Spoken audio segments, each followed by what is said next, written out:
How's it going, people? Welcome back to the channel. Welcome to 5 depreciated supercars that cost less than £100,000. Now, I appreciate 100 grand is not subjectively cheap, but all of these cars have depreciated massively since they were first released. And I often get harassed for my liberal use of the term supercar, so in this video I'm pretty certain all 5 of the cars are pretty much undisputably supercars, but you may disagree and then dispute it, and it kind of defeats the point anyway. To reduce bias on my side, I've ordered this video from least to most annual depreciation on average. So I'm looking at what percentages these cars have depreciated year on year over an extended period of time, rather than their total depreciation, because that's a little bit unfair.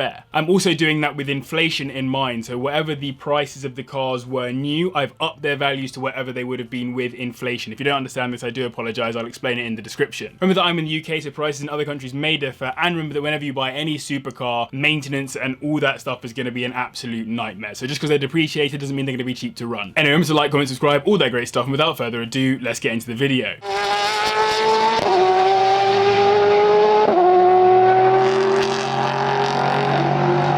First up, we have the Lamborghini Gallardo LP 560-4, which debuted in 2008 as the quote-unquote second generation Gallardo due to its significant update from the original car. It hosts an uneven firing 5.2 litre V10 engine that makes 552 brake horsepower, which takes from 0 to 60 in just 3.6 seconds.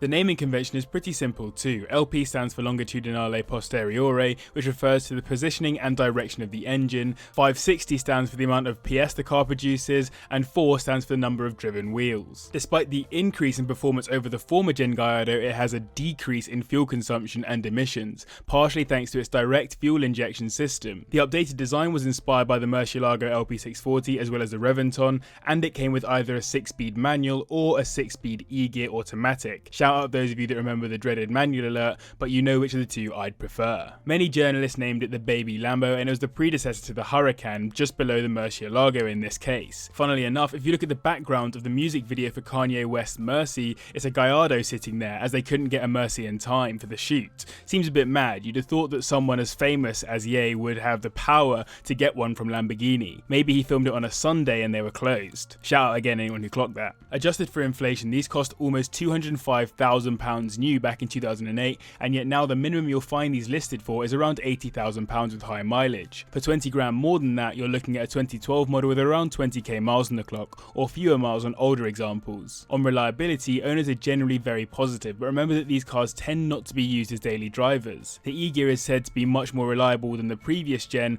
although many owners still say to go for a manual for safety, and the key things to watch for are brakes, clutch and tyre wear. A key complaint by some owners is that there are lots of cheap plastic parts on the interior, which I definitely appreciate, as you want some real materials in your 6-figure when new car. But it's a Lambo, and if that doesn't gas you up, I really don't know what will. Now we move on to a car that had a mixed reception on its launch, but one that I believe is only getting better with age. It's the Ferrari 599 GTB Fiorano, which shares its 6-litre V12 engine with the Enzo, although slightly detuned to 612 brake horsepower, which gets it from 0 to 60 in 3.6 seconds, matching the Gallardo. It took over from the 575M Maranello in 2006 as the flagship front-engine 2-seater from Ferrari, and is the predecessor to the F12 Berlinetta. It was of course designed by Pininfarina, and I for one think they did an excellent job, and the name comes from its 6-litre or 599cc to be exact engine, the Gran Turismo Berlinetta style, and the Fiorano test track that Ferrari used. One special thing about the engine is that at the time that it was built, it was one of very few that had more than 100 horsepower per litre of displacement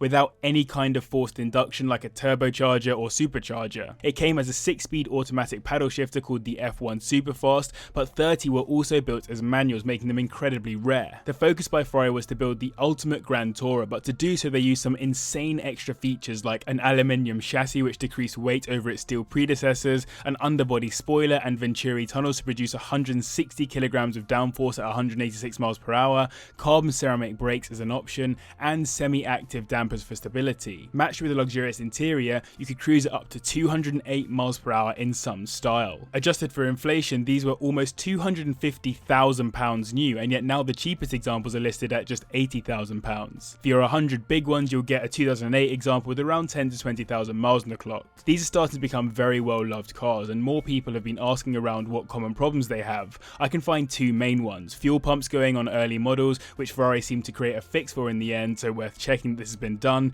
and stereos failing altogether, which is a bit annoying but a minor issue to that kind of extent. Again, it's a Ferrari, so problems will cost you Ferrari money, so do be careful. It's an absolutely stunning car, and the one that the clever purchaser would probably go for and keep hold of for the longer term. In third, we have the second generation Audi R8 V10 Plus, or the Type 4S to give it its full title. Where there was some debate around whether the first gen R8 was a supercar or not, the second gen has generally put that to bed since its release, with its 5.2 litre V10 engine creating 601 brake horsepower and managing 0 to 60 in 3.1 seconds in its Plus spec. It's based on the Lamborghini Huracan, sharing both its platform and engine. On the base spec R8, the engine was slightly detuned, but on the Plus it remained the same. The Plus is also stiffer and lighter, with many aluminium parts being replaced by carbon fibre. In 2018 they facelifted the car too, which you can spot by its additional fins here and there mostly, but that has also been received with some mixed feelings. Personally, I like both the pre and post facelift cars for different reasons. To be fair, even when the pre-facelift was launched, it arrived with some criticism about the lack of a manual and the lack of a more affordable V8, but the latter was a decision by Audi based on emissions. As with the previous gen, this car has been used heavily in motorsports, not only as a race car in both GT3 and GT4 classes, but as a safety car in numerous series, and to top it all off, it won the 2018 Bathurst 12-hour race. Adjusted for inflation, these were around £150,000 when new in 2015, yet here we are 5 years later at £75,000 for the cheapest examples. For £100,000, you're looking at a 2018 facelift model with around 5k miles on the clock. Other than a mass recall of almost 2,000 R8s for a fire risk, owners have been positive about reliability. It's often named in long-term reviews as the ideal everyday supercar, despite being quite aggressive on a cold start if you have any neighbours close by. That said, it's not cheap to run or fix and is relatively new, so problems might not have had a full opportunity to rear their heads. This is actually one of my favourite supercars and I'd love to own one in the future.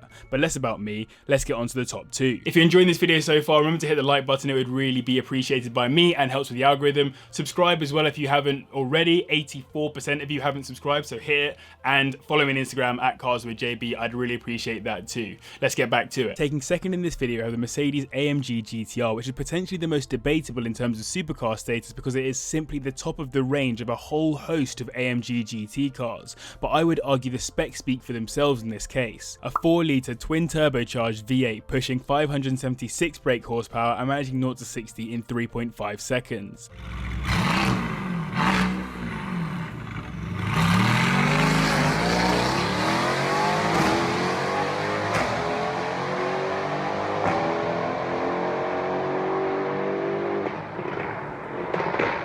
Not to mention the fact that it looks like an utter beast with an incredible amount of presence, which you can watch my previous video to hear more about, and it has insane trackability. Part of that trackability comes from the fact that the AMG's development was partially assisted by 6-time Formula 1 world champion Lewis Hamilton, which is something you can't say about many cars you'll ever get to own. On top of that, like the R8 mentioned previously, this car has been used heavily in motorsports, particularly within GT3 and GT4 endurance racing. The car was also introduced in the 2018 F1 World Championship as the official safety car. However, the road-going GTR wasn't quite a sub-7 car at the Nürburgring, completing it in a time of 7 minutes 10 seconds in a test by Sport Auto. To prepare it for the track, it has manually adjustable coilover suspension, an active underbody fairing, manually adjustable rear wing, and a 9-mode AMG traction control system, but loses a bunch of the luxuries that other GTs have to save on weight. If you are after a bit of luxury though, the convertible version was made available too, with a limit to 750 units.